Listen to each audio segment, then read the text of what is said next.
به صغائر جبروتي وأرى قدم المحبين بسيف جلاله وأذاق سر العارفين روح وصاله قال الله تبارك وتعالى في القرآن المجيد والفرقان الحميد صبغة الله ومن أحسن من الله صبغة صدق الله المولى العلي العظيم وصدق وبلغ رسوله النبي الأمين المتين الكريم فکر اسفل ہے میری مرتبہ اعلیٰ تیرا فکر اسفل ہے میری مرتبہ اعلیٰ تیرا بس کیا خاک کہے خاک کا پتلا تیرا دور پر ہی نہیں موقوف اجالا تیرا کون سا گھر ہے جس میں نہیں جلوہ زیبا تیرا کیا خبر ہے کہ علی العرش کے معنی کیا ہے کہ ہے عاشق کی طرح عرش بھی جویا تیرا اکثر میری ردیف و قافیہ کی جو منقبت نظمیں ہوتی ہیں وہ اعلیٰ حد کے اشعار پر واہ کیا مرتبہ واہ کیا جود و کرم ہے شہ بطحہ تیرا نہیں سنتا ہی نہیں مانگنے والا تیرا فرش والے تیری شوکت کا علو کیا جانے خسروا عرش پہ اڑتا ہے پھریرا تیرا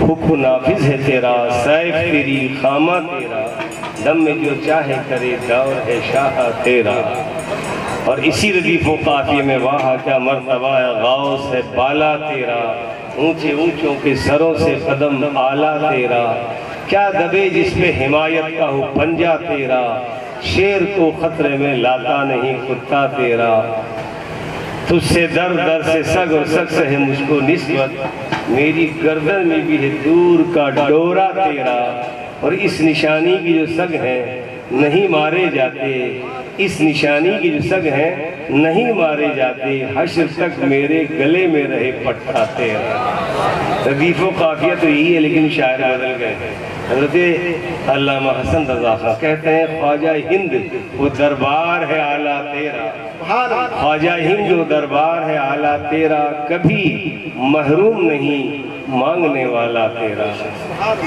نہ تیغ و تیر نہ فوج و سپاہ میں ہے جو بات مرد قلندر کی بارگاہ میں معزز سامعین محترم حاضرین آئیے ہم سب سے پہلے اپنے اہل سنت کے طریقہ و دستور کے مطابق ایک مرتبہ بارگاہ مصطفیٰ جان رحمت صلی اللہ علیہ وسلم میں خلوص نیتی کے ساتھ بآواز بلند درود پاک کے نغمہ پیش کریں اللہم صلی علی سیدنا وعلی آل سیدنا و مولانا محمد دائما ابدا وبارک وسلم صلاۃ و سلام علیکہ یا رسول اللہ ابھی مجھ سے پہلے ہمارے بہت ہی مخلص اور معزز اہل سنت کے عالم دین حضرت علامہ حافظ قاری مولانا محمد اللہ بخش آپ اشرفی جو انتہائی مخلص اور اخلاص کے پیکر اپنی روایات کو باقی رکھتے ہوئے ایک شاندار خطاب فرما رہے تھے اور قرآن و حدیث کی روشنی میں آپ حضرات کو دعوت فکر و عمل و علم دعوت فکر و ایمان و عمل دے رہے تھے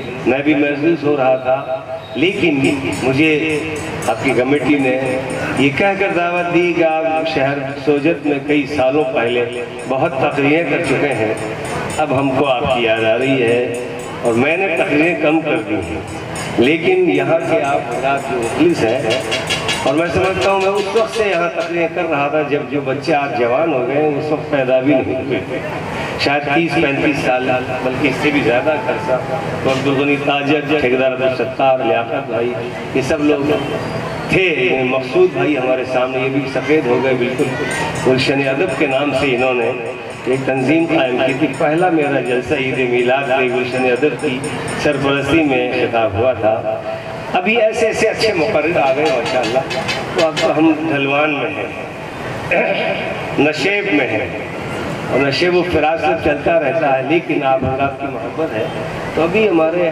نئے حاجی جناب راجستھان بھائی ہندوستان کے مانے ہوئے بہترین ناظرہ جب یہ حج کے لیے جا رہے تھے پہلے دن تو اس سے ایک دن پہلے بھی ہماری ملاقات ایک تقریر میں ہوئی تھی اور جب واپس آئے تو آج حج کے بعد بھی ان کی ہماری ملاقات ہوئی ہے تو میں ایک شعر ان سے کہہ دوں کبھی یاد رکھنا مولانا قاری شریف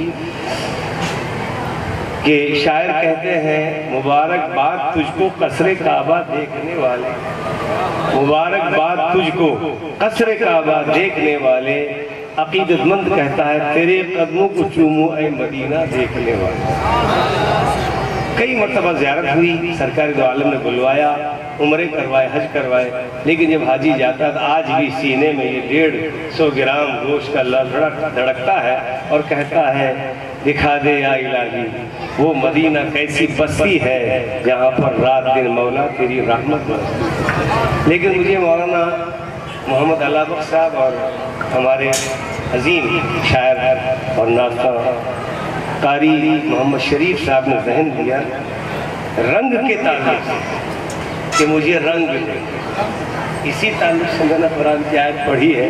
اب ہم تقریر کرتے تو پرانے ہو گئے، اب تقریر یاد کرنے کی ضرورت نہیں ہے، سنتے ہیں تو خود ہی یاد کریں۔ یہ رنگ کیا ہے، اسی تعلق سے میں نے قرآن کی آیت پڑھی ہے۔ صبغۃ اللہ کیا ہے؟ صبغۃ اللہ من صبغۃ اللہ احسن من اللہ صبغہ، یہ قرآن کریم کی آیت، اس کا ترجمہ بھی رنگ ہی ہے۔ اعلیٰ حضرت امام علیہ السلام نے اس کا رنگ کا ترجمہ رینی کیا، مجھے رنگ دے، کس میں رنگ دے؟ اس رنگ میں رنگ دے جس میں ایمان تازہ ہو جائے، وہ رنگ دے۔ قوال بھی ایک دفعہ بولتے ہیں رنگ دے مجھے رنگ دے، ناطق بھی بولتے ہیں، لیکن رنگ معمولی نہیں ہے۔ ایک رنگ ایسا ہوتا ہے جس پر کوئی رنگ نہیں چڑھتا اور وہ سب پر چڑھ جاتا ہے، وہی اللہ تعالیٰ قرآن میں فرماتا ہے اللہ کی رینی، ساری رینیوں سے اللہ کا رنگ سب رنگوں سے اچھا ہے۔ وہ کون سا رنگ ہے؟ اس کو آج دیکھ لیں تھوڑی دیر کے لیے کہ وہ رنگ کبھی ہم نے دیکھا تو کہا کبھی چشتی کے دربار سفید گنبد میں رنگ دیکھا، کبھی غوث اعظم کے عظیم الشان چمکتے گنبد میں وہ رنگ نظر آیا، کبھی حضرت خواجہ مخدوم پاک میں نظر آیا، اور کبھی اولیاء کرام کو سارے گنبدوں میں نظر آیا۔ لیکن ایک ہی وہ رنگ ہے کہ وہ جس میں رنگے ہیں ان کا رنگ اگر ہم پر چاہ جائے ہم بھی رنگین ہو جائیں۔ یہ رنگ معمولی چیز نہیں ہے، رنگ پر ایک لمبی چوڑی تقریر ہے کہ یہ رنگ کیسے چڑھتا ہے، کیوں چڑھتا ہے۔ یہ رنگ چڑھتا ہے اس وقت جب دل کی دنیا بدل جاتی ہے، یہ رنگ اس وقت چڑھتا ہے جب دل کی دنیا بدل جاتی ہے اور آدمی بالکل رنگین ہو جاتا ہے۔ پھر جب وہ رنگین ہوتا ہے تو آواز منہ سے نہیں دل کی گہرائیوں سے نکلتی ہے، لا الہ الا اللہ، لا موجودہ الا اللہ، لا مقصودہ الا اللہ، لا مشہودہ الا اللہ، لا معبودہ الا اللہ، حسبی ربی جل اللہ، ما فی قلبی غیر اللہ، نور محمد صلی اللہ لا الہ۔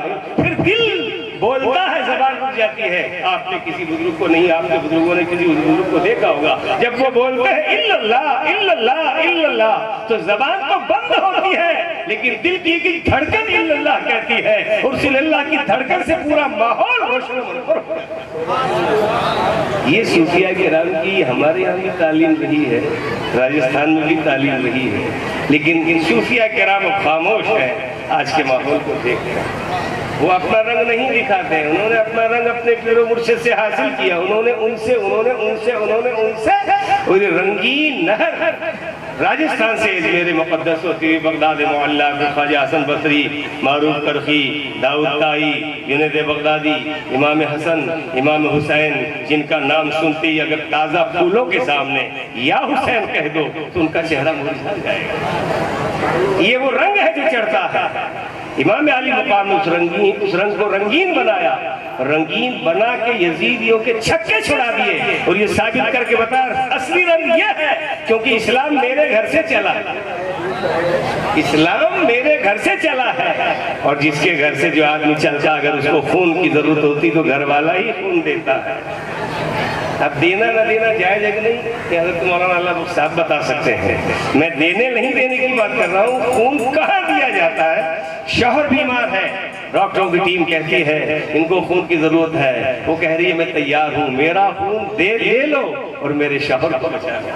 بھائی بیمار ہوتا ہے، ڈاکٹر کہتے ہیں خون کی ضرورت ہے، بھائی اپنی باہیں پھیلا کر آگے آتا ہے اور کہتا ہے میرا خون لے لو، میرا بھائی بچ جانا چاہیے۔ باپ بیمار ہے، بیٹا دوڑتا ہے، بیٹا بیمار ہے، باپ دوڑتا ہے۔ کربلا کے میدان میں اسی خون نے اپنی رنگینی سے مدینہ پاک مکہ مکرمہ سے اٹھ کر کربلا میں جا کر یزید سے کہا تھا اسلام کا پودا میرے نانا نے لگایا ہے، اس کو میرے نانا نے لگایا ہے، میں سوچوں گا اور کوئی خون نہیں دیتا ہے، گھر والا ہی خون دیتا ہے، چونکہ پودا ہمارے گھر سے چلا ہے۔ اس کو سینچنے کے لیے اگر بچے کے خون کی ضرورت پڑی علی اصغر پیش کر دوں گا، جوان چاہیے علی اکبر دے دوں گا، بھائی چاہیے عباس حاضر ہے، نوجوان بیٹا چاہیے علی اکبر موجود ہے۔ اس پر بھی اگر اس پودے کی پیاس نہیں بجھی تو 56 سال کا خون اپنا خون جگر دے کر اسلام کو بچا جائے۔ یہ خون کی رنگینیاں ہوتی ہیں۔ ابھی مولانا صاحب نے صحیح کہا، اب ہم لوگ تو کیا چھوٹے کم لوگ ہوتے ہیں تو دل بجھ جاتا ہے۔ اسی سوجت میں میں نے بہت تقریر کی، مجھے یاد ہی نہیں کہاں کس علاقے میں کتنی تقریر کی ہے۔ بات تقریر کی نہیں ہے، بات سمجھنے کی ہے، اور دل کو پگھالنے کی ضرورت۔ دل کب پگھلتا ہے؟ دل اس وقت پگھلتا ہے جب آنکھوں میں خون ہوتا ہے، آنکھیں رنگین ہوتی ہیں۔ آپ کسی بزرگ کو آپ نے نور شاہ بابا کو نہیں دیکھا ہوگا، جس نے دیکھا ہوگا، کملی لٹکتی رہتی تھی، چلتے رہتے تھے، وہ ایک مجذوب تھے، اور مجذوب اور سرمد وغیرہ کے حال تو بڑے عجیب ہوتے جو دنیا سمجھ نہیں سکتی۔ پرسوں میری تقریر دن میں اسی وقت بیکانیر میں تھی، ملاڑ بمبئی سے مولانا مقبول آئے تھے، وہ کہہ رہے تھے ایک مقبول سالک ہے، میں مجذوب ہوں۔ سالک دلی والے کی طرف اشارہ ہوگا، یوں سالک اور مجذوب نہیں بنتا ہے، مجذوب بنتا ہے جب ٹھوکریں کھاتا ہے۔ آپ کے یہاں کی مہندی کے پتے خوب رگڑے جاتے ہیں، خوب پیسے جاتے ہیں، تب کہیں رنگ نکلتا ہے، تب کہیں رنگ آتا ہے، ورنہ یوں رنگ نہیں آتے ہیں۔ کتنے سال جوتے اٹھانے پڑتے ہیں۔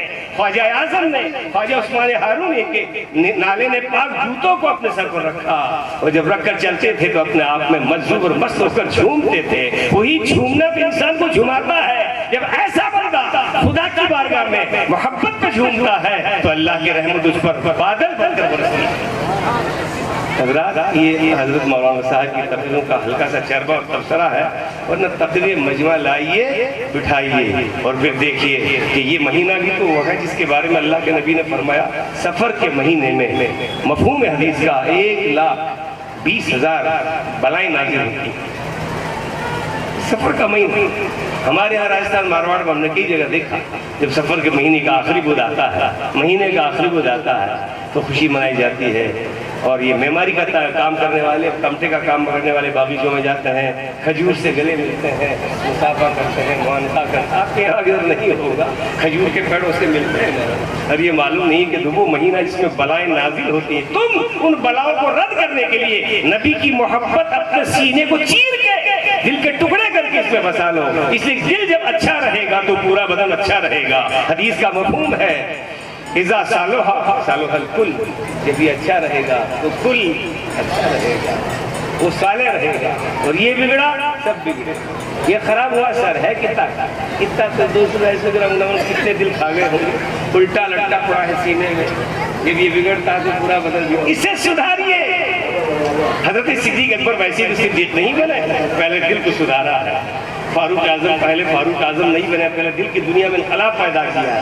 اس لیے ایسے آراز کے موقع پر ہم راجستھان کے ہیں، ہم کو معلوم ہے برسوں سے ادھر علاقے میں کئی جگہ باہر تقریر کرتے ہیں۔ میں نے اولیاء راجستھان نمبر نکالا تھا سن 2012 میں، اس کے صفحہ 238 پر ایسا کچھ ایک واقعہ، ایک فوٹو ہے جہاں آپ کبھی بوندی ضلع میں ایک گاؤں ہے وہاں کیشاو راؤ پاٹن، وہاں کبھی گئے ہوں گے، اس سے ایک فوٹو ہم نے اس میں شائع کیا ہے درگاہ شریف کا، اپنا آپ کا ہمارا نہیں، درگاہ کا۔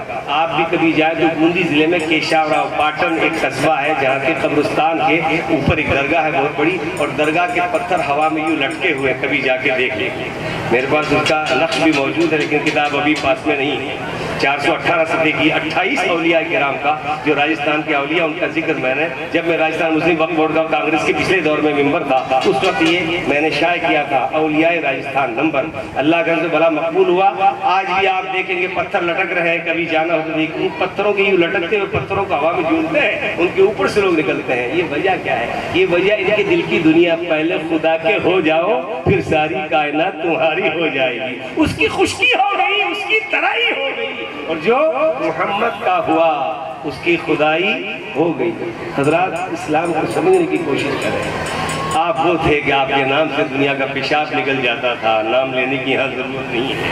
وہ ڈر جاتے تھے، ان کا دل کانپ جاتا تھا، وہ وہ ڈرانے والے نہیں تھے، وہ تو محبت کے پیکر بن کر آتے تھے، آؤ مصافحہ کرو، ملے گلے ملے مصافحہ کریں. اور اللہ نے اس مصافحے کا انعام اتنا بڑا دیا کہ بخاری شریف حدیث مولانا صاحب بتائیں گے، حدیث میں آتا ہے کہ بندہ جب مصافحہ کرتا ہے تو دونوں کے ہاتھ چھوٹنے سے پہلے دونوں کے گناہ معاف ہو جاتے ہیں. کیا بل بھرا، کیا لائن میں لگے، کیا ڈونیشن دیا، کیا قطار میں لگے، کچھ ہوا؟ پھر اگر مولانا صاحب مجھ سے کہہ دیں کہ حضرت آپ نے بتا دیا ہے کہ گناہ معاف ہوتے ہیں، لیکن یہ بتائیے کون سے گناہ معاف ہوتے ہیں؟ جان بوجھ کر کیے وہ یا بھول کر ہوئے وہ، رات میں کیے وہ یا دن میں وہ؟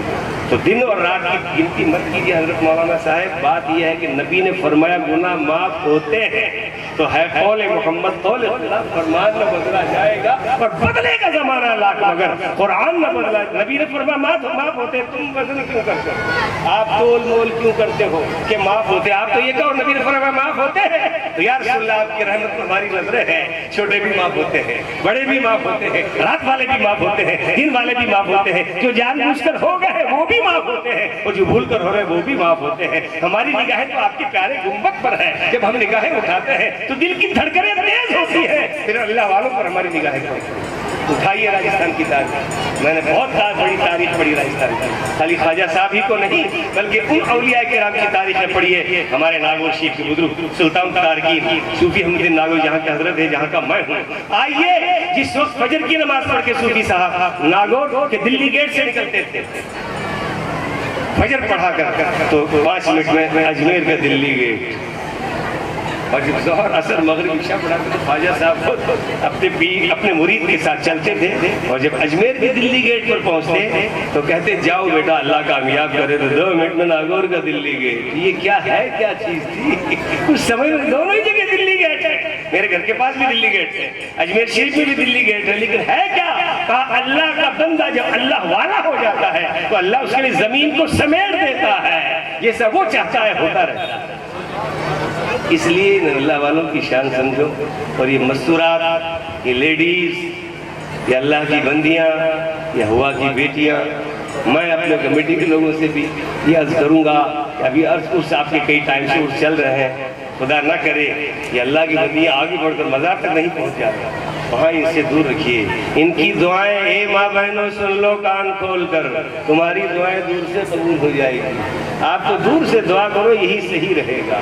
سیدہ عائشہ کی بہو بیٹیاں، حضرت فاطمہ الزہرا کی بہو بیٹیاں سن لو. میری چاہے نہ تقریر ہو، اس سے کوئی مطلب نہیں. عرس کا مطلب عورتیں نہیں ہیں، عرس کا مطلب مرد ہے. عرس عروس سے بنا ہے. اللہ کی بندیوں کے لیے اللہ کے نبی نے حکم فرمایا تم دور رہو، تمہارا دور رہنا ہی بہتر ہے. ارے تمہارے لیے اتنی انعامات ہے کہ تم گھر میں نماز پڑھو، جماعت کا ثواب ملے، یہ بھی رہا. تم اذان کا جواب دو، تم کو 16 لاکھ، ایک اذان کا جواب دینے میں 16 لاکھ نیکیاں عطا کی جاتی ہیں. بخاری شریف کی 30 حصے میں روایت کو دیکھ لینا موجود ہے. تمہارے لیے کتنے انعامات ہیں، اتنے انعامات ہیں کہ تم اگر اللہ کی بارگاہ میں دعا کر لو، اپنے بیٹے کے لیے دعا کر تو اللہ تمہاری دعا سے آپ کے بیٹے کو نیک بنا دے. تم اپنے شوہر کے لیے دعا کرو، شوہر نیک بن جائے گا. تم تو گھر کی مہارانی ہو، خالی رانی نہیں ہو. تمہارا مقام اتنا اونچا ہے کہ مجھے حدیث یاد آ رہی ہے کہ تمہارے وہ بیٹے اور بیٹیاں جب ہوتی ہے گھروں میں بیٹی پیدا تو تمہارا منہ لٹک جاتا ہے، تم مایوس ہو جاتی ہو، چادر اور رضائی اوڑھ کر ایسے منہ چھپا لیتی ہو کہ کوئی آ کر پوچھے کیا ہوا تو میرے بولنے سے پہلے میری ساس بولے گی منہ بگاڑ کر کے چھوکری ہوئی ہے، جیسے 4 لیموں ایک ساتھ منہ میں نچوڑ دیے ہیں. وہ منہ بگاڑ کر بولے گی چھوکری ہوئی. ارے نہیں، اس کو دیکھو نبی کی حدیث کی روشنی میں دیکھو. اللہ کے نبی نے کیا فرمایا؟ جس گھر میں بیٹی پیدا ہوئی اس گھر میں اللہ کی رحمتوں کی موسلادھار بارش برستی ہے.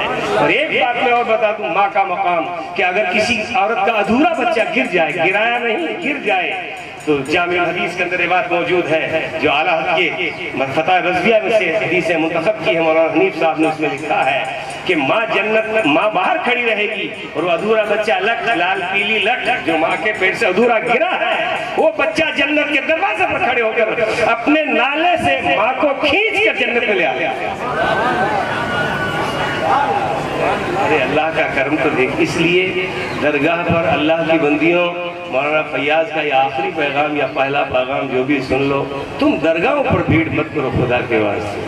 تمہاری بھیڑ باہر ہو، کمیٹی کے لوگ آپ کا باہر ٹینٹ باندھ دیں گے.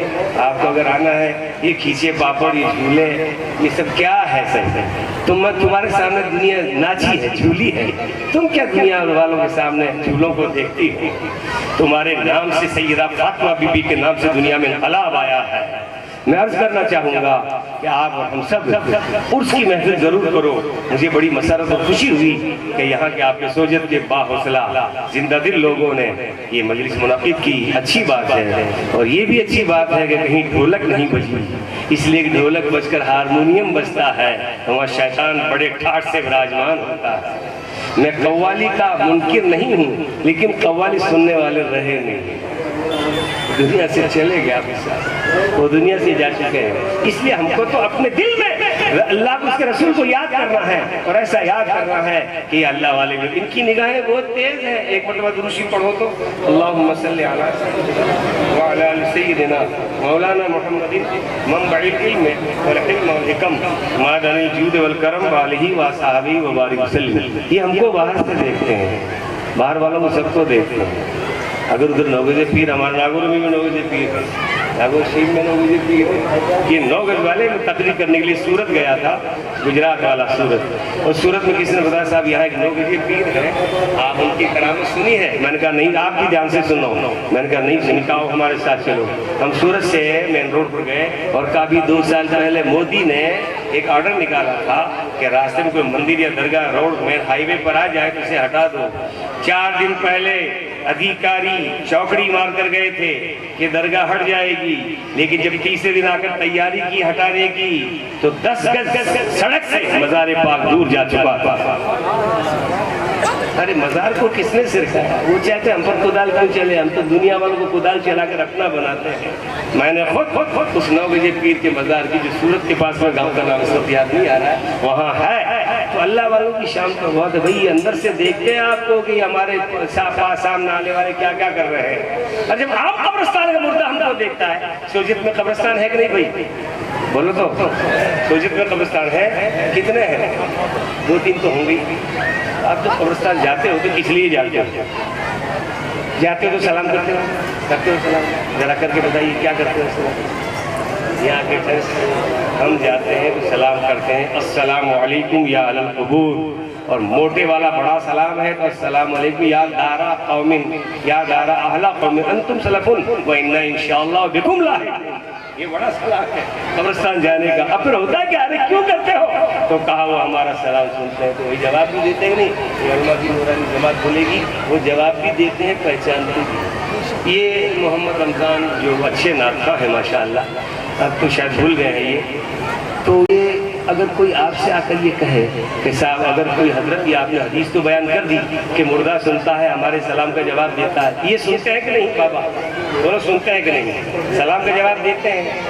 تو مان لیجیے اگر سوچے تو کوئی نابینا تھے، انتقال کر گئے اور وہ چلے گئے قبرستان میں، یا کوئی بہرے صاحب تھے اور وہ انتقال کر کے قبرستان میں چلے گئے، اور آپ سے کسی نے پوچھا کہ آپ ان کی قبر پر جا کر سلام کرو گے کہ نہیں، تو آپ پہلے تو چپ رہو گے، پھر مولوی صاحب سے تلاش کرو گے. اس لیے کہ مصیبت میں یہی کام آتے ہیں محراب المنبر والے کی. جا کر پوچھتے ہو کیا؟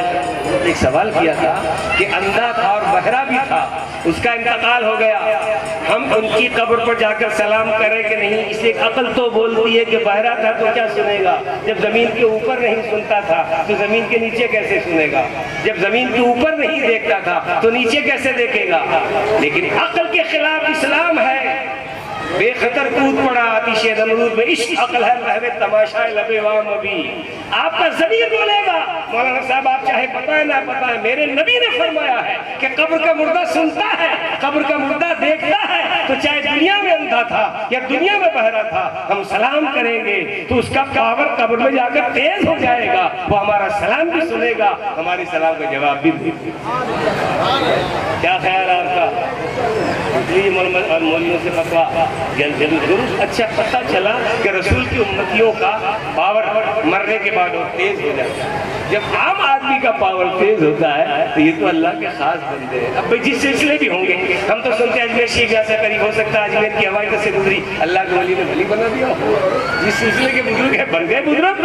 یہ سلسلہ چشتیہ ہو یا قادریہ کوئی بھی ہو. اس لیے ابھی ایک اصلاحی تقریر اور خطاب آپ حضرات نے سماعت فرمایا سنا ہے, ایسی ہی تقریر کی آج ضرورت ہے. اب ہم تو کیا تقریر کرتے کرتے ہو گئے بوڑھے, ہم کو نہ کتاب دیکھنے کی ضرورت ہے, وہی پرانا چربا کام آ رہا ہے, وہی چل رہا ہے, اور کسی اور چیز کی ضرورت نہیں ہے. حضرات کہنے کا مطلب یہ ہے کہ مزارات پر جاؤ اللہ کے واسطے. ان ہوا کی بیٹیوں کو میں بڑی ادب سے عرض کروں گا کمیٹی کے افراد سے کہ ہوا کی بیٹیوں کو بڑے محبت سے ہاتھ جوڑ کے تھوڑا دور رکھیں, مزار کے پاس ان کو نہ جانے دیں. مزار پر جانے سے اللہ کے نبی نے منع فرمایا ہے. ان کے لیے الگ پال لگا دے, الگ خنات لگا دے, الگ چھپرا بنا دے, یہ وہیں بیٹھ کر عبادت کرے گی. آپ دیکھتے نہیں ہندوستان کے کئی علاقوں میں پابندیاں لگی ہیں, اللہ کی بندیاں. ایک عورت تو ایک میں تقریر کی, کہیں یاد نہیں آ رہا ہے, راجکوٹ یا کہیں تقریر کی تھی, تو ایک پڑھی لکھی عورت تقریر کے بعد آ گئی میرے سامنے برقعے میں اور کہا مولانا صاحب آپ یہاں ہم کو جانے کے لیے منع کرتے ہو, اللہ کے رسول کے مزار پر اور مکہ معظمہ میں جہاں مقام ملتزم ہے, باب مقام ابراہیم ہے, وہاں تک عورتیں آ کر بیٹھتی ہیں, مردوں کے ساتھ پڑھتی ہیں. میں کہا قانون اسلام کا بدلتا نہیں ہے, وہاں بھی یہی قانون ہے, لیکن وہاں چونکہ نزدیک حکومتیں اس معاملے میں سختی نہیں کرتی. عورتوں کو وہاں بھی دور سب بنانے کا حکم ہے, اور نماز مردوں کے پیچھے نہیں, عورتوں کی جماعت ہے ہی نہیں. جب غیر بیٹے گنگا مل رہی تو جماعت میں مسجد جانے کی ضرورت کیا ہے؟ نبی پاک کی حدیث پاک کا مفہوم ہے کہ عورتوں تم گھروں میں نماز پڑھو, اللہ کرم فرما دے گا, تو تم کو جس طرح مردوں کو مسجد میں باجماعت ثواب ملتا ہے, تم کو تمہارے گھروں میں ثواب ملتا ہے. بات سمجھ بھائی, یہ اسلام کی باتیں ہیں, کبھی کبھی دماغ میں اس طرح آ جاتی ہے تو بتاتے ہیں. اس لیے خاص کر میرا ایک فوکس اور میرا زور مستورات کے مزارات پر حاضری کا ہے. خدا کے واسطے اب رہا اجمیر شریف کا ردو جانے کا, تو وہاں تو حکومت ہے عارضی لوگوں کی, تو ان لوگوں کی حکومت ہے جو ڈنڈا پھینکتے ہیں اور زائرین کی بدتمیزی کے ساتھ مذاق اڑاتے ہیں, ان کو دھکے بھی دے دیتے ہیں. ہم اس دھکے کو سہ لیتے ہیں, کھا لیتے ہیں, اس لیے خواجہ ہی نے ان کو برداشت کر رکھا ہے, تو ہم کو برداشت کر ہی لیں. میں تقریر کر رہا تھا, میرے اوپر حملہ ہوا, مجھے پکڑ کر کھینچا گیا. یہ کس وجہ سے؟ میں نے کہا یہ مہینہ غوث پاک کا ہے. کئی سال پہلے ہاتھا نور میں تقریر ہو رہی تھی پیڑ کے نیچے, میں نے کہا غوث پاک جو پیروں کے پیر ہے, ولیوں کے ولی ہیں, تو میرا کالا جبہ پہنا تو پکڑ کے کھینچا ہے خادم نے. ارے کہا پیروں کے پیر تو علی ہے, یہ غوث پاک کہاں سے آ گیا؟ یہ ان کا خلوص ہے, یہ جانے ان کا کام جانے. غریب نواز کو یا رب کو جو منظور ہے. ہم کو تو اپنا وہی کرنا پڑے. درے نبی پر پڑا رہوں گا, پڑے ہی رہنے سے کام ہوگا. درے نبی پر پڑا رہوں گا, پڑے ہی رہنے سے کام ہوگا. ابھی تو قسمت پھرے گی میری, کبھی تو میرا سلام. یہ ہمارا اعتقاد و یقین ہے, ہم کو وہ کرنا جو ہمارے نبی نے ہم کو حکم فرمایا. اس لیے حضرات میں یہ عرض کروں گا کہ آپ کا یہ جلسہ, آپ کا یہ کامیاب رہے ماشاءاللہ, اور اس جلسے میں آپ شرکت کریں, رات دن درگاہ کی تعمیر و ترقی میں حصہ لیں. یہاں کی کمیٹی جو بھی ہو ان کا تعاون کریں. کمیٹی ہونا یا ممبر بننا کوئی فخر کی بات نہیں ہے, یہ جس سے کام لے لیں گے وہی ممبر اور وہی محراب. کام تو لے لیں گے, جس سے چاہیں گے لے لیں گے. اللہ والوں کی شان تو بڑی اونچی ہوا کرتی ہے, ہمارے راجستھان میں اولیاء کرام کی شان. تو میں عرض کر رہا تھا کہ یہاں ناگور شریف میں ہمارے سلطان الطارقین صوفی احمدین ناگوری رحمۃ اللہ تعالی علیہ, جن کا مقام, جس کا مرتبہ جن کا بڑا ہے, آج ان کے مزار پاک پر گنبد نہیں ہے. تغلق نے گنبد بنانے کی کوشش کی تھی, لیکن آسمان سے غیبی پرچہ گرا مولانا, اس میں لکھا تھا کہ ہمارا گنبد آسمان ہے اور ہمارا مزار زمین ہے. یہ صوفی سلطان الطارقین کے ہیں جو سرکار غریب نواز کے خلیفہ خاص ہیں. تو حضرات عرض کرنے کا مطلب یہ ہے, ہم کو سب راجستھان اور تمام اولیاء کرام پر ہمارا یقین ہے, ہم ان کو مانتے ہیں, حاضری دیتے ہیں. جیسا بھی حضرت مولانا صاحب نے فرمایا کہ عرس کے دنوں میں صاحب مزار کا فیض زیادہ جاری ہوتا ہے. زیادہ جاری کیوں؟ شادی ہوتی ہے تو ڈھولک زیادہ بجتی ہے, آج کے دور میں شادی ہوتی ہے تو خوشیاں زیادہ ہوتی ہے. ایک عورت اکڑ گئی اپنے شوہر کے سامنے, او خبردار میری بیٹی کی شادی ہے, ڈھولک میں بجاؤں گی. ارے اللہ کی بندی ایسا مت کر. کہا شادی بار بار تھوڑی, تم مولوی اپنی جگہ رہو, شادی بار بار نہیں ہوتی ہے. اس نے کہا ڈھولک کے بجائے میلاد شریف کروا لے. دماغ میں بات بیٹھی اور اور جب شادی کا موقع آیا، جیسے ان کے باسنی کماری، ماشاءاللہ یہ دو ایک قصبے ایسے ہیں راجستھان کی دھرتی پر کہ جہاں شادی ہوتی ہے تو میلاد مصطفیٰ، مصطفیٰ جان رحمت کے نغمے گنگنائے جاتے ہیں۔ قاری شریف سے پوچھو کتنے ان کے بعد دعوت نامے آتے ہیں، قاری صاحب آ جاؤ ہمارے یہاں شادی ہے۔ اب تو ماحول بن رہا ہے، اور انشاءاللہ عزیز جس شادی میں میلاد ہوگی اس کے باراتی آسمان کے فرشتے ہوں گے، اور اس شادی میں سال بھر تک نہیں بلکہ دولہا دلہن جب تک زندہ رہیں گے رحمت و نور کی برکہ برستی۔ تو یہ میلاد اور یہ تقریریں ہم اس لیے کرواتے ہیں کہ ہمارا بھی بھلا ہو جائے۔ اور سن لو آج کی یہ جلسہ، آج کا یہ جلسہ کیا رسول اللہ نہیں دیکھ رہے ہیں؟ بولو بھائی، بولو بھائی، ارے بولو تو صحیح۔ سرکار ملاحظہ فرما رہے ہیں، ہم چاہے انہیں نہ دیکھیں لیکن وہ تو ہم کو دیکھ رہے ہیں۔ ان کا اللہ کی عطا سے ان کا جلوہ، نبی کے نور کا جلوہ ہر جگہ موجود ہے۔ اس لیے اللہ کے کرم سے آج ان محافل میں آپ علماء کرام کو بلاتے ہیں، جلسے کرتے ہیں، لیکن کوشش کر کے آہستہ آہستہ مستورات کو ایسے موقع پر تھوڑا روک لوں گا، اس لیے کہ ان کا رک جانا ہی فتنوں کی جڑ کو ختم کرنا ہے۔ یہاں فتنہ پیدا ہوتا ہے، آپ حضرات ان فتنوں سے بچیں گے، اور آپ کا قصبہ سوجت جس کا کئی سالوں سے مجھے بھی تجربہ ہے، یہاں کے نوجوان، یہاں کے بوڑھے، یہاں کی عوام، یہاں کی پبلک ماشاءاللہ اہل سنت جماعت کا عقیدہ رکھتی ہے، اور یہ رہے گا یہ عقیدہ ہمیشہ۔ بھلا کرے ہمارے علماء کا اللہ تعالیٰ، ان کی عمروں میں، ان کے علموں میں خوب برکتیں عطا فرمائے، آمین۔ تو آپ کی تعریف اللہ تعالیٰ ہمارے علماء جو رات دن دین کے لیے محنت کر رہے ہیں، اللہ ان کی عمروں میں، عملوں میں برکت، ان کی زبان میں تاثیریں پیدا فرمائے، اور یہ سنیت کا قافلہ یوں ہی چلتا رہے، ایسے آراز ہوتے رہے۔ ہندوستان کی سرزمین پر اولیاء کرام ہے۔ میں نے جب اولیاء راجستھان میں پر شائع کیا تو مدھیہ پردیش سے میرے پاس اور گجرات سے کئی لوگوں نے فون کر کے کہا ایک نمبر اولیاء گجرات شائع کر دیجیے، ایک نمبر اولیاء مدھیہ پردیش کیوں یہ نمبر شائع نہیں ہوتے؟ اب تو اس کی کھاتے ہیں یہ رسالے، لوگ لیتے ہی نہیں ہیں۔ کیا کہتے ہیں؟ بھائی منگاؤ نے کیا ہوا کہ ہمارے پاس تو ہے وہ لمبے والا شیطان، اس کو ہم دیکھتے، اس کو سنی۔ شیطان تو اس لیے کہا جو لوگ اس سے ناجائز فائدہ اٹھاتے ہیں، لیکن جو تجارت کرتے ہیں، اپنا فائدہ، اپنا کام کرتے ہیں، ان کے لیے جائز ہے، وہ کرو، لیکن اپنی چھوٹے بچوں کو، ان للووں کو، یہ ریزگاری کو کبھی بڑا موبائل مت دو مولانا، اور یہی اپنی قبروں میں کہتے رہو، اہل سنت کا جھنڈا بلند کرتے رہو۔ سرکار اعلیٰ حضرت، ہمارے جملہ مخدومین، ہمارے تمام اولیاء کرام، جس سلسلے کے بزرگ ہمارے لیے کھیتی بو کر گئے ہیں، ہمارے لیے بہت بڑا کام کر رہے ہیں، ان کے نقش قدم پر چلو، اور ایسے عرصوں میں آپ ہمیشہ شرکت کرتے رہو، علماء کی عزت کرو۔ جو عالم کی عزت کرتا ہے اللہ اس سے خوش ہوتا ہے۔ میں عرض کرنا چاہتا تھا کہ جو میں نے قرآن کی آیت پڑھی، عنوان تو ابھی پورا ہوا ہی نہیں، خالی رنگ کی بات تھی، رنگ کس کس پر چڑھا اور کیسے چڑھا۔ رنگ چڑھتا ہے کہ انسان کی زندگی بدل جاتی ہے۔ ہم سب خدا سے دعا کریں کہ اللہ تعالیٰ ہم پر بھی وہ رنگ چڑھا دے جس رنگ سے اللہ تعالیٰ راضی ہو۔ آمین۔ وآخر دعوانا ان الحمدللہ رب العالمین۔ سلام پڑھیں گے۔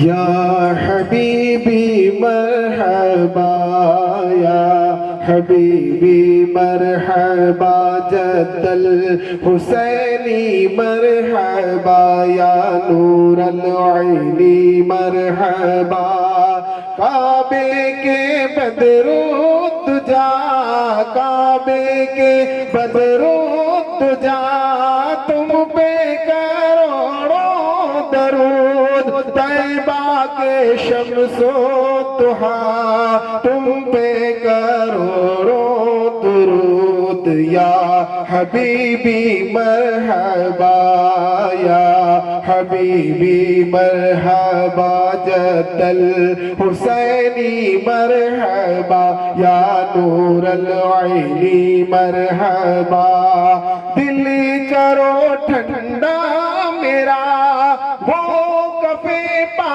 چاند سا، دل کرو ٹھنڈا میرا وہ کفے پا چاند سا، سینے پہ رکھ دو ذرا، تم پہ کروڑوں درود، یا حبیبی مرحبا، یا حبیبی مرحبا جد الحسینی مرحبا یا نور العینی مرحبا گندے نیکم میں کمین مہنگے ہیں کوڑی کے دین گندے نیکم میں کمین مہنگے ہیں کوڑی کے دین کون ہمیں پالتا تم پہ کروڑوں درود یا حبیبی مرحبا یا حبیبی مرحبا جد الحسینی نور العینی مرحبا کام وہ لے لیجئے آقا کام وہ لے لیجئے تم کو جو راضی کرے کام وہ لے لیجئے تم کو جو راضی کرے ٹھیک ہو نام رضا ٹھیک ہو نام رضا تم پہ کروڑوں درود یا حبیبی مرحبا یا حبیبی مرحبا جد الحسینی مرحبا یا نور العینی مرحبا کیا کہوں آقا میں کیا ہوں خادم احمد رضا ہوں اور خواجہ کے در کا گدا ہوں اور سگے غوث الورا ہوں یا نبی سلام علیکہ یا رسول سلام علیکہ